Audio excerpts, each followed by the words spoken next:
Now we go live to Venezuela, where the President of the National Assembly, Jorge Rodriguez, is offering statements. Let's listen. Look at the missile. They are, each time they go into the Caribbean, far from bringing joy and food, they bring invasion, destruction, blood, and trash, as we're seeing with its incursions in the Caribbean Sea. So they're not bringing anything good for the Caribbean people. The leadership of the Caribbean Sea is of the Caribbean people, and that's why we're here today, and that's why the President, I am applying for the permission to read the present agreement.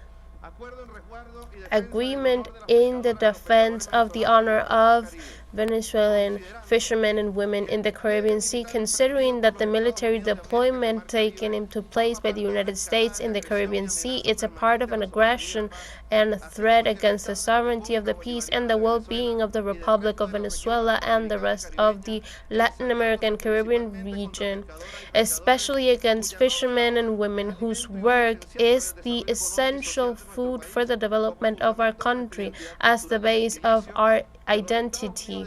The United States of America have intercepted and attacked ships in the exclusive economic area of the Republic, violating our sovereignty, our integrity, and all of international laws and the human rights of our people who are fishermen.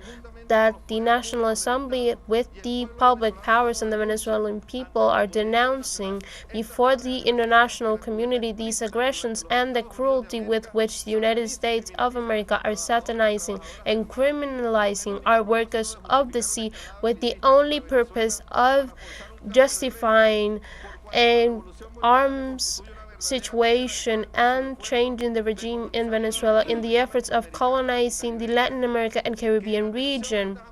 That with the attention of these threats was installed the Council of the Sovereignty and the Peace in all of the states of the country as the part of a strategy in the country to fortify the defense of our country. So the first, we have to honor the bravery of our fishermen and women in the defense of the homeland as the pushers of the nation. We have to reject any attack that violates the sovereignty and integrity of the homeland and any action that obstructs the growth of the nation. And we denounce. We were live to Venezuela, to the National Assembly, where the deputies were condemning the incursion of U.S. military ships in the Caribbean that are part of an escalation of aggressions to the sovereignty of Venezuela and also a clear violation of the United Nations Charter. Now,